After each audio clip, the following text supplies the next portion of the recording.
नमस्कार, मैं हूं आपके साथ श्रेया राज। न्यूज वॉच इंडिया में आपका स्वागत है। भीषण गर्मी और नौतपा के असर ने पूरे क्षेत्र में जनजीवन को बुरी तरह प्रभावित कर दिया है। आसमान से बरसती आग और लू के थपेड़ों ने लोगों का घर से निकलना मुश्किल कर दिया है। दिन के समय सड़कें सुनसान नजर आ रही है और तापमान लगातार नए रिकॉर्ड्स छू रहा है। नौतपा के चलते गर्मी का असर और भी ज्यादा बढ़ गया है। ग्रामीण इलाकों में इसका सीधा असर पशुपालन और खेती पर देखने को मिल रहा है। कई जगहों पर पशुओं के दूध उत्पादन में भारी गिरावट दर्ज की गई है। वहीं पानी की किल्लत और बिजली कटौती ने लोगों की मुश्किलें और बढ़ा दी है। अस्पतालों में भी गर्मी और हीट स्ट्रोक से जुड़े मरीजों की संख्या बढ़ने लगी है। मौसम विभाग ने आने वाले दिनों में भी भीषण गर्मी और लू जारी रखने की चेतावनी दी है, जिससे राहत की उम्मीद फिलहाल कम नजर आ रही है। अब इसी बढ़ती गर्मी, नौतपा के असर और लोगों की परेशानियों पर बात करेंगे। हमारे साथ जुड़ चुके हैं हमारे संवाददाता जयपुर से मनोज शर्मा और रामपुर से अफान अहमद। मनोज जी, जयपुर में तापमान इस समय कितना दर्ज किया जा रहा है और स्थिति कितनी गंभीर है? देखिए, अगर जयपुर की बात की जाए तो जयपुर में तकरीबन मान के चलिए आज 45 डिग्री के आसपास तापमान है। और कल की बात की जाए तो कल रात को भी तापमान तकरीबन 40 डिग्री के आसपास था। जब हमने लोगों से बात की तो कूलर, एसी, पंखे सब फेल हो गए थे। अब क्योंकि स्वास्थ्य विभाग और सिविल डिफेंस की तरफ से चेतावनी दी गई है कि जब बहुत जरूरी काम हो तो आप घर से निकलें, घर के अंदर में आप एसी को जो है 24 से 26 के बीच में रहे। हो सकता है कंप्रेसर पे ज्यादा लोड ना पड़े, इससे कोई अपनी घटना ना हो जाए। कूलर को भी आप लगातार पानी भरते जाएं, कुछ देर की राहत दें। अगर बात करें पूरे जयपुर शहर की, राजस्थान की, तो नो तपा का दौर चल रहा है। सड़कों पर निगम निगम की तरफ से जो है पानी का छिड़काव भी किया जा रहा है। भगवानों जो मंदिर है, गोविंद देव जी का मंदिर, वहां पे भी एसी कूलर लगाया गया है। तो अगर पूरे मिला जुला के अगर बात की जाए तो आज की स्थिति ऐसी है कि नो तपा का आज दूसरा दिन है और गर्मी से लोग बेहाल है। लोगों को हिदायत दी गई है कि ज्यादा से ज्यादा तरल पदार्थ का सेवन करें और खासकर प्याज को ज्यादा खाएं, क्योंकि प्याज और खरबूजा जो होता है वो आपके शरीर की पानी की मात्रा को मेंटेन रखता है। और प्याज जो है वो लू का एक तरह से दवाई मानी जाती है। तो इसलिए स्वास्थ्य विभाग की तरफ से कहा गया है कि आप ज्यादा से ज्यादा प्याज का सेवन करें, ज्यादा से ज्यादा लाल वाला खरबूजा खाएं, जिससे आपके शरीर में पानी की डिहाइड्रेशन की प्रॉब्लम ना हो। मनोज जी, आपको क्या लगता है कि अस्पतालों में हीट स्ट्रोक या गर्मी से जुड़ी बीमारियों के मामले बढ़े हैं? बिल्कुल, देखिए, जैसे जैसे गर्मी अपना प्रचंड रूप दिखाएगी वैसे से लोगों के अंदर में भी अपनी कहीं ना कहीं बीमारी दिखाई देगी। जयपुर के एसएमएस हॉस्पिटल की धर्मंतरी जो ओपीडी है, वहां पर ज्यादातर जो है जिनके दमे की प्रॉब्लम है, जिन्हें सांस लेने में दिक्कत आती है, बच्चे हैं, उनमें ज्यादातर ये बीमारी पाई जा रही है कि गर्मी से बचाव से कैसे किया जाए। खास तौर पर डॉक्टरों का मानना यह है कि डॉक्टरों ने ये कहा है कि आप जल्दबाजी में अपने शरीर पर या अपने सिर पर कोई गीला कपड़ा ना रखें, जिससे कि आपसे कोई तकलीफ ना हो। क्योंकि आपके शरीर का जो टेम्परेचर है, अगर आप पानी डालते हैं तो उससे आपके मेमोरी या सिर में बड़ी गंभीर बीमारी होने की संभावना बढ़ जाती है। तो निश्चित तौर पर हॉस्पिटलों के अंदर में हीट वेव को देखने के बाद में अस्पताल लाइन है, लेकिन जो कि बार बार जैसा कि हम दर्शकों को बता दें कि लगातार डॉक्टर और सिविल डिफेंस की तरफ से कहा जा रहा है कि आप ज्यादा से ज्यादा पेय पदार्थ का, गन्ने का गिलास, छाछ, लस्सी का ज्यादा सेवन करें। गन्ने का गिलास पिए, ठंडा पानी पिए, लेकिन साथ के अंदर में बहुत ज्यादा जरूरत हो तभी आप घर से बाहर निकले, अन्यथा आप लू की चपेट में ना आ जाए। जी। अफान जी, रामपुर के ग्रामीण इलाकों में पानी और बिजली की स्थिति को लेकर क्या जानकारी सामने आ रही है? देखिए, निश्चित तौर पे जिस तरीके से गर्मी का पहाड़ बढ़ता जा रहा है, वैसे ही भीषण जो गर्मी है वो अपना असर भी दिखा रही है। तो कहीं ना कहीं ग्राउंड लेवल पर अगर बात करें ग्रामीण क्षेत्र की, तो किसानों को सबसे बड़ी सिंचाई की दिक्कत आ रही है। और साथ ही आपको बताते हैं, तपती धूप में लोग, जो ग्रामीण लोग हैं, जो मजदूरी पेशा लोग हैं, वो काम किस तरीके से कर रहे हैं। तो कहीं ना कहीं कई सारी ऐसी घटनाएं भी सामने आई हैं जो इस तपती धूप में काम करते समय कुछ ग्रामीण जो है वो बेहोश भी हुए। तो कहीं ना कहीं गर्मी का प्रकोप ज्यादा बढ़ रहा है। यही वजह है कि लोग इसका सामना नहीं कर पा रहे हैं। वैसी जो जिस तरीके से लूएं चल रही हैं और लू जो है लोगों को बीमार कर रही है, यानी आपकी सेहत से खिलवाड़ कर रही है, तो कहीं ना कहीं अलर्ट जारी किया गया है। और प्रशासन की तरफ से जो है आपको बताते कई सारे जो प्राइवेट स्कूल है और कई संस्थान है, उनको छुट्टी भी दे दी गई है। इसके अलावा सुबह और शाम का दिन मुकर्रर किया गया है कि अगर आपका जो शेड्यूल ज्यादा शेड्यूल है और आपको काम करना ही है तो सुबह सवेरे जो है काम निपटाएं, जो शाम के टाइम पे जो अपना बाकी का काम निपटाएं, दोपहर में बाहर ना निकलें क्योंकि तपती धूप, अगर टेम्परेचर की बात करें तो 42 आज का जो टेम्परेचर है वो 42 है और लगभग जो है आपको बताते हैं कि टेम्परेचर अभी बढ़ेगा क्योंकि मौसम विभाग की तरफ से अलर्ट जारी किया गया है। लगातार जो है यूपी के अंदर हाई अलर्ट इसलिए भी जारी किया गया है कि जिस तरीके से लू और गर्मी अपना भीषण गर्मी जो है प्रकोप दिखा रही है तो कहीं ना कहीं लोगों को इसको दिक्कत का सामना करना भी पड़ेगा। बात करूं मैं ग्रामीण इलाके की तो ग्रामीण इलाकों में जो है सिंचाई की सबसे बड़ी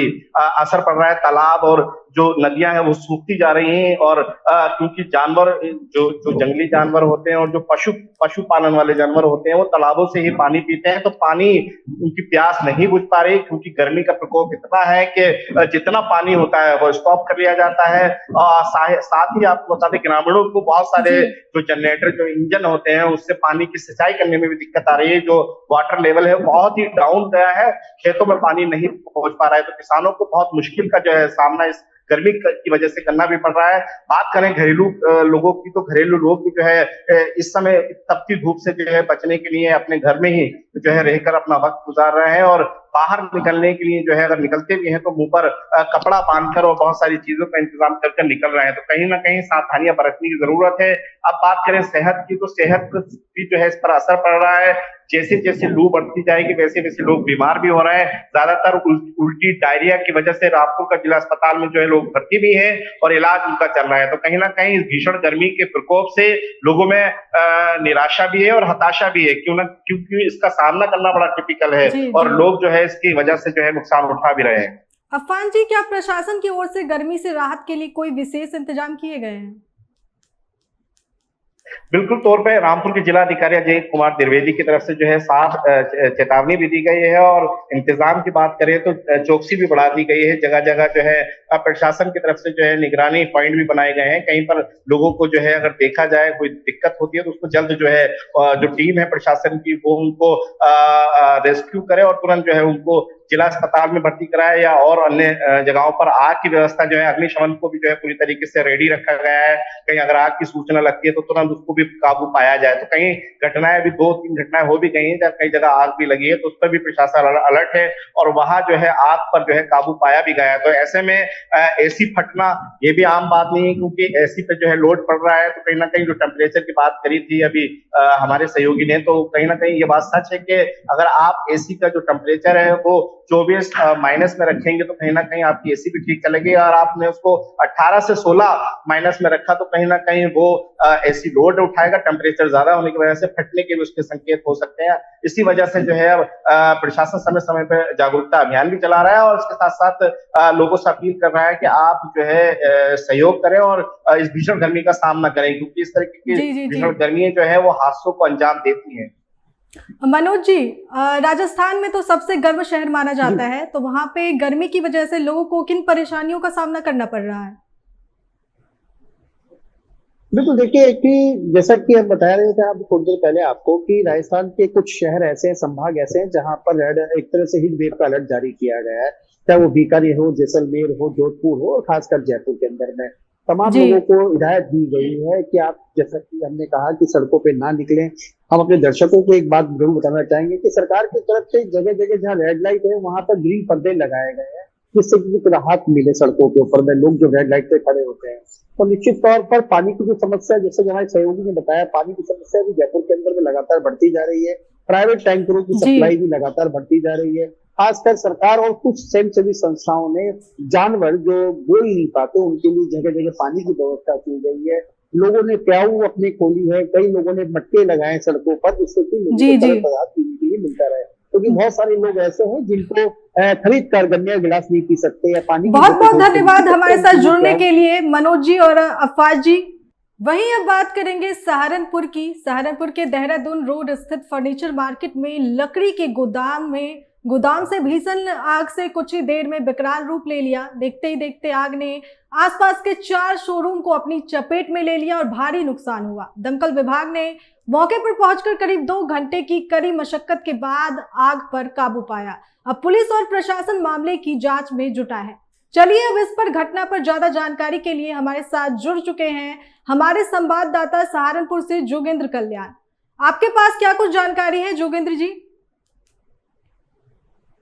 देखिए, आपको बता दूं, सुबह सहारनपुर के देहरादून रोड स्थित पंचार फर्नीचर के गोदाम पे जहां पर सुबह तड़के आग लगने की घटना हुई है, जहां पर जो अग्निशम के अधिकारी है उन्होंने बताया कि सुबह लगभग तड़के की घटना है, और जिसमें अमन फर्नीचर और शक्ति फर्नीचर और नमन फर्नीचर, ये 4 गोदाम थे जिनमें ऊपरी मंजिल में आग लगी थी। यहाँ पर फर्नीचर का काम जो चलता था, कारीगर काम करते थे, और सुबह तड़के ये आग लगने का कारण बताया जा रहा है।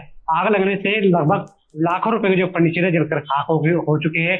गनीमत ये रही कि गोदामों के पास जो मस्जिद है उस दौरान नमाजी कोई नमाज नहीं पढ़ रहा था, जिसके कारण बड़ी घटना भी घट सकती थी।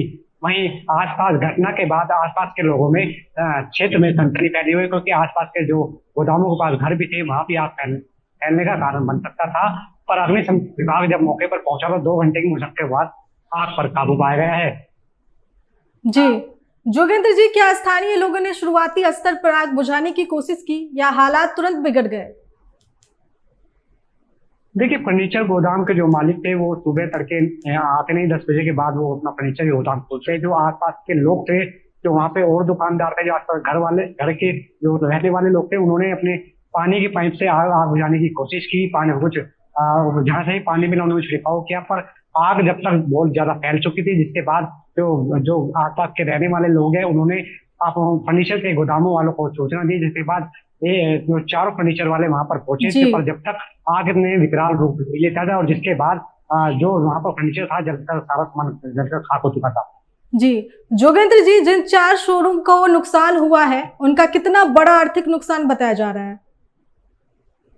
देखिए, शहर के नामचीन ये फर्नीचर गोदाम थे, जहां पर फर्नीचर के बनता था, सोफा सेट, डबल बेड, जो भी लकड़ी का सामान जो होता है शादी ब्याह में देने वाले का, यहाँ पर बनता था। महंगे जो बेड थे वो भी यहाँ पर बनते थे, फर्नीचर बनता था। बस अभी जो नुकसान का जो आकलन है वो लगाया जा रहा है, पर बताया जा रहा है कि लाखों रुपए के जो सामान था 4 गोदामों में, ऊपरी मंजिल में जो तैयार करके रखा गया था वो सभी जलकर खाक हो गया है। जी पुलिस और प्रशासन की शुरुआती जांच में इस भीषण आग को लेकर अब तक क्या मुख्य कारण या संकेत सामने आए हैं? देखिए, जो अग्निशम के विभाग के जो अग्निशम अधिकारी तेज प्रताप, उनका कहना है कि जो दुकान मालिक है, गोदाम मालिक है, उनका कहना ये है कि अगर शॉर्ट सर्किट से आग बताई जा रही है, पर अभी भी जो आग लगने के कारण है अभी स्पष्ट नहीं हो पाया है। इसके लिए जांच टीम लगाई गई है, जो उसके बाद ही पता चल पाएगा आग लगने का कारण क्या रहा है। जी बहुत बहुत धन्यवाद जोगेंद्र जी। अब बात करेंगे पश्चिम बंगाल की। पश्चिम बंगाल की राजनीति में वाकई बड़ा उलटफेर होने वाला है। क्या ममता बनर्जी की पार्टी टीएमसी में अंदरूनी बगावत और असंतोष इतना बढ़ चुका है कि बात 20 सांसदों तक पहुंच गई है? और क्या बीजेपी का ऑपरेशन लोटस बंगाल में नया राजनीतिक समीकरण तैयार करने की दिशा में आगे बढ़ रहा है? बीजेपी सांसद सौमित्र खान के इस दावे ने सियासी हलकों में हलचल मचा दी है, जहां उन्होंने कहा कि टीएमसी के करीब 20 सांसद बीजेपी के संपर्क में हैं और सही समय पर बड़ा बदलाव देखने को मिल सकता है। हालांकि टीएमसी ने इस दावे को सीधे से खारिज करते हुए इसे राजनीतिक अफवाह बताया है, लेकिन सवाल ये है कि क्या ये सिर्फ बयानबाजी है या फिर बंगाल की राजनीति में सच में कुछ बड़ा पक रहा है? इस पर ज्यादा जानकारी के लिए हमारे साथ जुड़ चुके हैं वरिष्ठ पत्रकार नगेंद्र भाटी। नगेंद्र जी, सबसे पहले ये बताइए कि सौमित्र खान के इस दावे में कितनी सच्चाई मानी जा रही है और राजनीतिक हलकों में इसे कैसे देखा जा रहा है? बिल्कुल, देखिए, जिस तरह के परिणाम पश्चिम बंगाल के अंदर आए हैं और बीजेपी प्रचंड बहुमत के साथ सरकार में आई है, वहीं टीएमसी हाशिए पर गई है। और आप देखिए कि जब ममता बनर्जी ने खुद अपने विधायकों की बैठक बुलाई थी, तो उसमें भी जो ज्यादातर विधायक हैं वो वहां नहीं पहुंचे थे। और अब जिस तरह से भगदड़ मची हुई है टीएमसी के अंदर, वो कहीं ना कहीं अपना सेफ ठिकाना ढूंढ रहे हैं। क्योंकि आप देखिए कि इतने लंबे वक्त तक जब टीएमसी की सरकार वहां रही है, और जैसे आरोप चाहे बीजेपी के नेताओं की तरफ से कहें या फिर जिस तरह का जनादेश वहां पर आया है, वो कहीं ना कहीं उसी नाराजगी का परिणाम था। तो अब बीजेपी के नेताओं की तरफ से जो दावे किए जा रहे हैं कि जल्द ही टीएमसी में टूट दिखाई देगी, तो वैसे आसार होते भी दिखाई दे रहे हैं, क्योंकि एक के बाद एक जिस तरह से जो टीएमसी के नेता है वो पार्टी के पदों से इस्तीफा दे रहे हैं, उससे जो बीजेपी के नेता की तरफ से दावे किए जा रहे हैं वो पुख्ता लगते हैं। जी नगेंद्र जी, क्या 20 सांसदों का आंकड़ा महज एक संकेत है या फिर इसके पीछे कोई वास्तविक राजनीति गणित काम कर रहा है, क्या लगता है?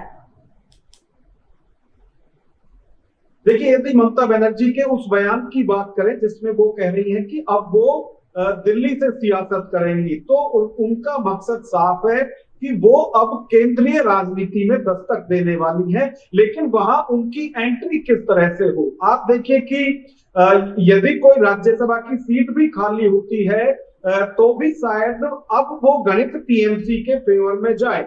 दूसरी तरफ ये है कि खुद जो चाहे लोकसभा सांसद हैं और कई जो राज्यसभा के सांसद हैं, उनकी नाराजगी भी देखी जा रही है। आप देखिए कि जो लोग पार्टी के पदों से इस्तीफा दे रहे हैं या एक बड़ी तादाद में जिस तरह से 30 पार्षदों ने इस्तीफा दिया है पार्टी से, उन सबकी नाराजगी का मूल कारण यही है कि जो अभिषेक बनर्जी हैं वो उनकी तानाशाही से नाराज थे, परेशान थे, और उनका साफ तौर से आरोप भी यही है कि टीएमसी जो हारी है वो इसीलिए चुनाव हारी है क्योंकि उनके ऊपर, चाहे वो पुराने कार्यकर्ता हैं चाहे बड़े पदों पर हैं, उन सब पर अपनी राय या ये कहिए कि जो अपनी बात है वो अभिषेक बनर्जी थोपने का काम कर रहे थे, जिसकी नाराजगी अब अलग अलग तरीके से टीएमसी के जो कार्यकर्ता हैं उनके अंदर देखी जा रही है। और जिस तरह से ये कहा जा रहा है कि 20 से ज्यादा सांसद टीएमसी छोड़ सकते हैं, तो आप देखिए कि राजनीति में कुछ भी असंभव नहीं है, तो हो कुछ भी सकता है। देखिए, जो जब सत्ता थी, जो लोग ये सब कुछ सहते रहे, सुनते रहे, जो आरोप लगाकर वो आज पार्टी के या तो दायित्वों से अपना पीछा छुड़ा रहे हैं या किसी हद तक पार्टी से भी अलग होकर कहीं दूसरा सियासी ठिकाना खोज रहे हैं।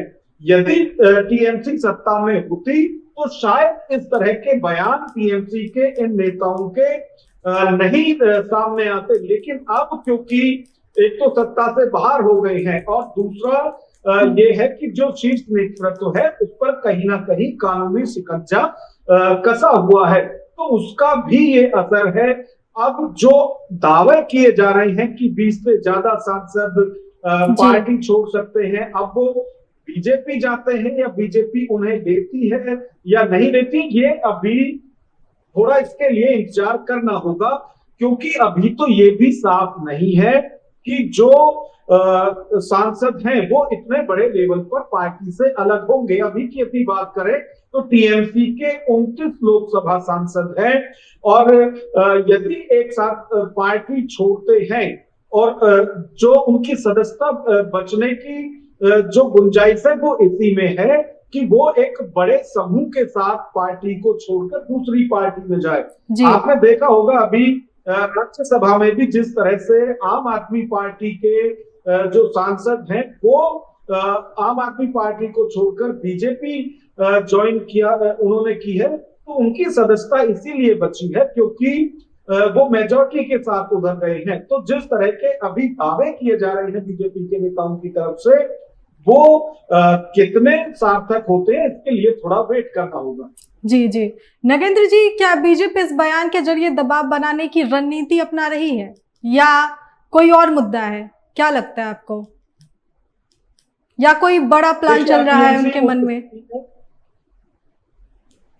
टीएमसी अब पश्चिम बंगाल में उस स्थिति में नहीं रह गई है कि उस पर कोई और ज्यादा दबाव बनाया जाए। देखिए, इतनी करारी शिकस्त उनको चुनाव में मिली है, खुद ममता बनर्जी जो है वो भी अपनी सीट नहीं बचा पाई है, तो प्रेशर में तो टीएमसी है ही, और जब प्रेशर में है तभी जो पार्टी के नेता हैं वो अपनी जो शीर्ष लीडरशिप है उस पर सवाल उठा रही है कि यदि आज हम हारे हैं तो उसकी सबसे बड़ी जो वजह है वो अभिषेक बनर्जी है। यानी कि अब जो पार्टी का शीर्ष नेतृत्व है उसके खिलाफ पार्टी के नेता बोलने लगे हैं। और जब वो बोल रहे हैं तो अब बाहरी किसी दबाव की जरूरत नहीं है, क्योंकि चुनाव हारने के बाद टीएमसी खुद अंडर प्रेशर है। और अब आप देखिए कि एक तरफ तो खुद ममता बनर्जी अपनी जगह बनाने की कोशिश कर रही है कि वो संसद कैसे पहुंचे। और इसके लिए जो गुहार शुरू में सामने आई थी कि किसी एक नेता को कहा गया था कि वो अपनी सीट छोड़े, उसने भी साफ तौर से मना कर दिया था। तो अब आप समझिए कि ये एक ऐसा मौका है कि अब अगर छोड़ते हैं तो फिर पता नहीं कब उनको वो जगह मिलेगी। तो अब पार्टी का कोई नेता त्याग करने की स्थिति में भी नजर नहीं आ रहा है, या ये कहिए कि अब उतना दबाव ममता बनर्जी का भी जो कमांड है वो उतनी टीएमसी के नेताओं पर नहीं रह गई है। तो टीएमसी पूरी तरह से बिखराव की तरफ है। अब ये बिखराव संगठन में पहले होता है या फिर जो विधायक या सांसद हैं उनमें पहले होता है, ये देखने वाली बात होगी। नागेंद्र जी, क्या अगर टीएमसी का 20 नेता अगर बीजेपी में शामिल हो जाता है तो आपको क्या लगता है कि आने वाले दिनों में बंगाल की राजनीति में क्या कुछ बदलाव देखने को मिलेगा? देखिए, यदि टीएमसी के 20 सांसद एक साथ पार्टी छोड़कर बीजेपी जाते हैं तो निश्चित तौर पर बीजेपी को संसद में मजबूती मिलेगी। आप देखिए कि जो 2024 के नतीजे थे उसमें बीजेपी को भी झटका लगा था।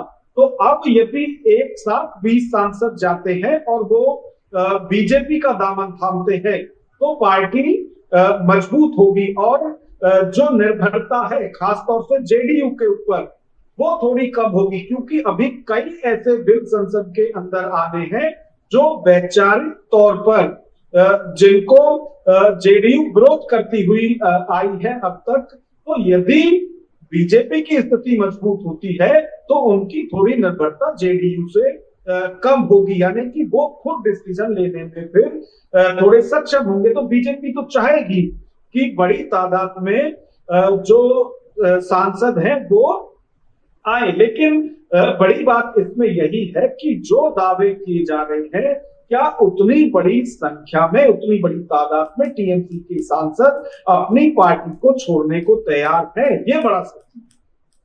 जी बिल्कुल बिल्कुल। जी नागेंद्र जी, बहुत बहुत धन्यवाद हमारे साथ जुड़ने के लिए। फिलहाल इस पूरे मामले में सबसे बड़ा सवाल यही है कि क्या पश्चिम बंगाल की राजनीति में वाकई कोई बड़ा बदलाव होने वाला है या फिर ये सिर्फ राजनीतिक बयानबाजी और दबाव की रणनीति है। टीएमसी की ओर से इन दावों को पूरी तरह खारिज किया गया है, वहीं बीजेपी नेता के बयान ने सियासी माहौल को और गर्मा दिया है। अब देखना होगा कि आने वाले दिनों में इस दावे के पीछे कोई ठोस राजनीतिक हलचल सामने आती है या नहीं। तब तक के लिए देखते रहिए न्यूज़ वॉच इंडिया।